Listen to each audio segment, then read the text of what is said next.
Salut les gourmands et les gourmandes, j'espère que vous allez bien, c'est Kairu et c'est un plaisir de vous voir pour une nouvelle recette de dessert. En espérant que vous allez bien, moi ça va très bien. Donc aujourd'hui on est sur la commune de Rémy-en-Montjoly et c'est sur cet endroit que je vais vous faire une recette de dessert qui s'appelle le disémilé. Alors qu'est-ce que c'est que le disémilé? Le disémilé c'est une recette de dessert créole qui est faite à base de crème pâtissière ou sinon on peut utiliser de la crème impériale selon soi. C'est une recette qui ne comporte pas d'œufs. Ça prend peu de temps à réaliser, mais vous verrez, c'est pas compliqué. Vous êtes prêts? C'est parti. Nous revoilà sur notre beau plan de travail comme d'habitude. Et maintenant, je vais vous montrer les ingrédients dont on aura besoin pour faire la pâte. Donc ici, on aura besoin de cannelle et de muscade. Ici, du zeste de citron vert. Donc, vous prenez le citron que vous voulez, citron jaune ou citron vert, ça fonctionne exactement de la même façon.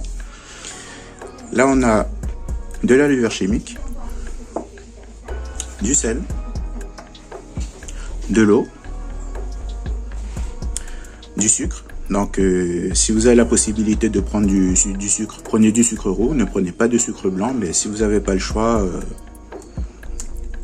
prenez du sucre blanc. Mais si vous pouvez en trouver, si vous pouvez trouver du sucre roux, prenez-en, c'est important.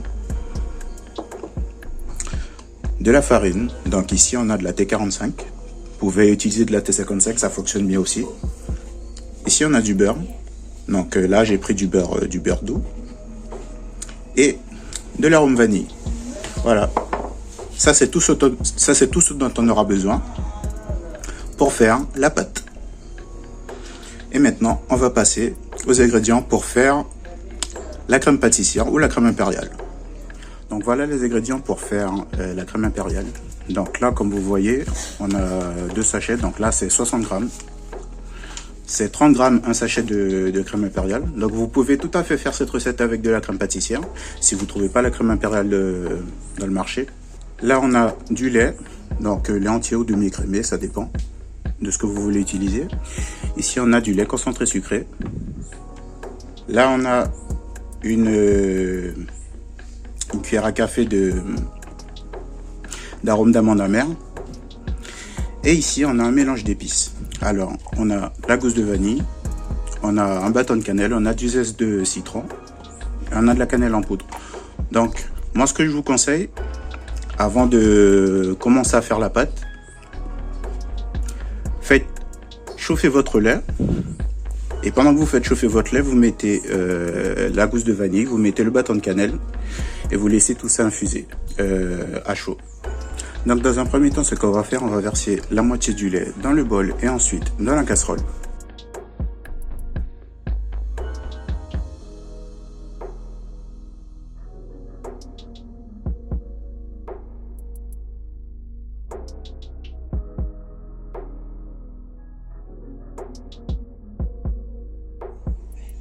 Ensuite, on va mettre notre bâton de cannelle, nos gousses. Alors, rassurez-vous, il n'y a plus de grains de gousse de vanille dedans. Hein. C'était une gousse qui a déjà été utilisée, mais on peut la réutiliser encore.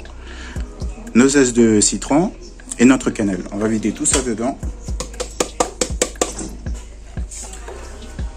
Et la casserole, on va la faire chauffer tout doucement. Donc là, comme on peut voir, j'ai fondu une des gousses de vanille. J'ai mis les graines à l'intérieur du lait. Et la gousse que j'ai fondue, je l'ai mise aussi à chauffer dans la casserole. Comme ça, ça va infuser tranquillement. Donc là, dans un premier temps, on va mettre notre lait concentré sucré. Ensuite, on va mettre notre cuillère d'arôme d'amande amère. Et ensuite, on va mettre toute la poudre à crème dans notre mélange.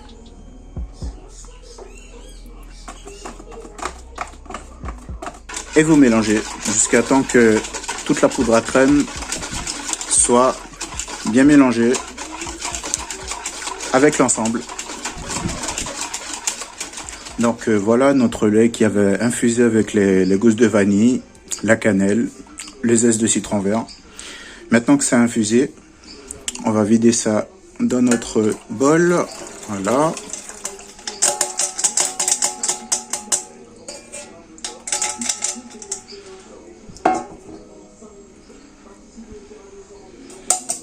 Et surtout, on ne jette pas la gousse.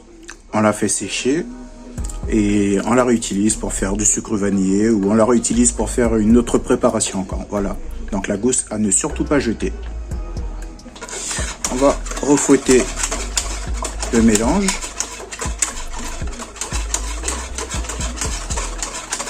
Ensuite, on va le vider dans notre casserole. Voilà. Donc les petits grains que vous voyez ici, c'est des grains de vanille. Donc n'hésitez pas à racler tout le bol avec une maryse pour tout récupérer. Et maintenant, ce qu'on va faire, on va remettre cette casserole sur le feu et on va continuer de fouetter sans s'arrêter jusqu'à obtenir une crème onctueuse. Voilà, ça part sur le feu. Donc voilà ce qu'on voulait obtenir, une crème onctueuse, vous voyez, c'est cette texture qu'on doit obtenir. Donc n'hésitez pas à la formation de la crème à fouetter pendant à peu près 4 ou 5 minutes pour bien cuire la poudre à crème, c'est important, hein. Voilà. Maintenant, on va prendre ça, on va le filmer dans un récipient et on va le mettre au froid parce que c'est important que ça soit bien froid, bien frais pour l'utiliser quand on va faire la confection de nos 10 émilés. Voilà. Maintenant, on va passer à la conception de la pâte. C'est parti. Voilà, maintenant on va passer à la création de la pâte. Donc dans une casserole, on va mettre de l'eau. Ensuite, on va ajouter notre arôme de vanille. On va mettre le sucre.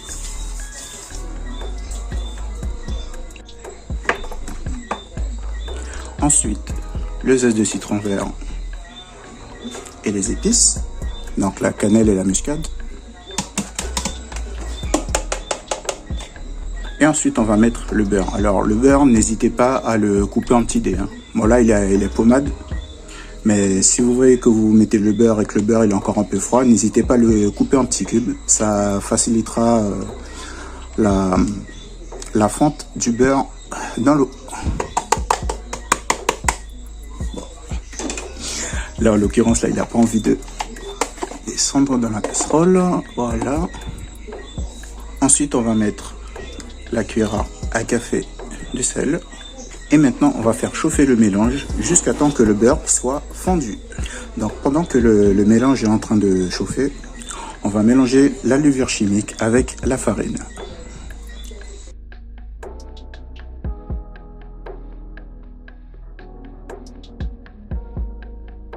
Voilà, j'ai terminé mon mélange avec la farine et la levure chimique. Maintenant, on va incorporer la farine dans le mélange d'eau avec toutes les épices. Donc voilà notre mélange qui a chauffé avec tout ce qu'on avait mis à l'intérieur. On va rajouter la farine. On rajoute toute la farine. C'est comme si vous faisiez une pâte à choux. C'est exactement la même recette, hein. Voilà. On va mélanger.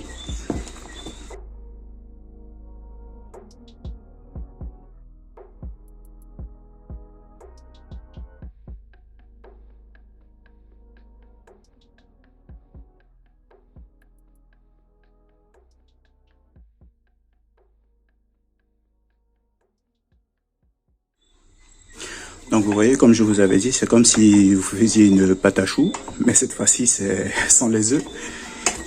Et vous travaillez la pâte jusqu'à temps que vous obteniez une boule.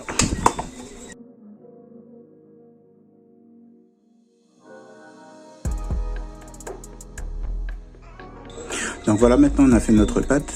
Et pour le travailler, il faut qu'elle refroidisse un peu, puisque là c'est très très chaud. Donc on va attendre qu'elle refroidisse un tout petit peu. Ensuite, pour travailler notre pâte, on va fariner un peu le plan de travail pour pouvoir la travailler. Mais là, la pâte est trop chaude, on va la laisser reposer. Voilà, on va attendre quelques minutes. Petit point important, n'oubliez pas, quand vous avez mis votre farine, que vous avez mélangé, de remettre le mélange sur le feu et de dessécher un peu la pâte. C'est très important que vous fassiez ça, puisque faut pas que la pâte elle doit pas être trop humide. Vous devez la dessécher un peu sur le feu tout en remuant, tout en mélangeant la pâte. Voilà. Oui, petit souci de micro. Donc ce que je disais, c'est que là j'ai mis la pâte sur le plan de travail pour pouvoir la travailler. Donc c'est un plan de travail qui est fariné bien sûr.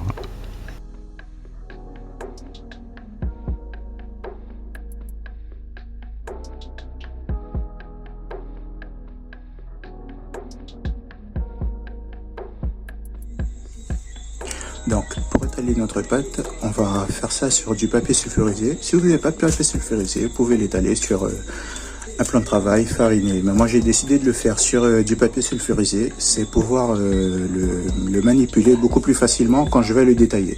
Donc voilà, j'ai fini d'étaler ma pâte. Donc, comme on peut voir, il faut pas étaler trop fin. Hein. Faut éviter. Garder une certaine épaisseur, mais il faut pas étaler trop fin. Voilà. Maintenant, on va aller chercher notre crème impériale qui a refroidi. Donc voilà la crème impériale. Comme vous avez vu, je l'avais filmé au contact pour éviter qu'il y a une croûte qui se forme. Donc pour pouvoir l'utiliser, je vais la mettre dans la cuve qui est ici. Je vais la vider, je vais la fouetter pour avoir un mélange assez lisse.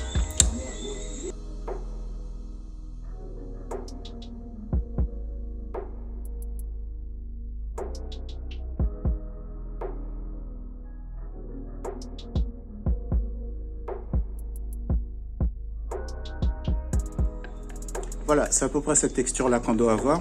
Donc moi je vais mettre ça en poche. Si vous n'avez pas de poche à douche, vous pouvez le faire avec une cuillère. Ça fonctionne aussi. Et maintenant, on va passer au détaillage de la pâte. Donc on va utiliser cet outil-là, qui est vraiment très pratique. Donc vous avez jusqu'à la poser juste là. Bon, comme vous avez vu, j'avais déjà fait une marque. Vous avez jusqu'à faire une simple pression dessus. Vous l'enlevez. Et ensuite après, vous détaillez votre pâte et vous avez votre disque. Voilà. Maintenant ensuite on va garnir. Donc pour garnir, vous allez mettre votre disque de pâte juste ici. Vous allez remplir avec de la crème. Voilà.